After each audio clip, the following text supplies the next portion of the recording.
उपवास करायचा आहे पण वजन देखील वाढू द्यायचं नाहीये, अहो मग कशाला टेन्शन घेता?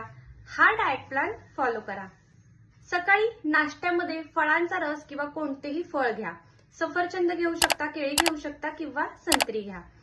दुपारच्या जेवणामध्ये राजगिऱ्याचा किंवा वरीचं थालीपीठ घेऊ शकता, त्याच्यासोबत रताळ्याची भाजी किंवा बटाट्याची भाजी घ्या, शेंगदाण्याची चटणी घ्या आणि सोबत 1 वाटी दही घ्या। संध्याकाळच्या वेळी इव्हनिंगच्या वेळी जर भूक लागली तर खिचडी घ्या किंवा फ्रूट चाट घ्या।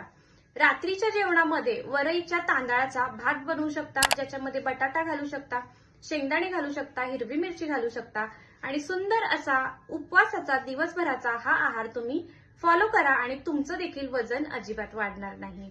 संतुलित आहार, नियमित व्यायाम आणि अशा पद्धतीचा आहार जर तुम्ही फॉलो केला तर तुमचं उपवासादरम्यान देखील वजन अजिबात वाढणार नाही। अशाच टिप्ससाठी फॉलो करा आणि YouTube वरती पाहत असाल तर चॅनलला सबस्क्राईब करा। बाय।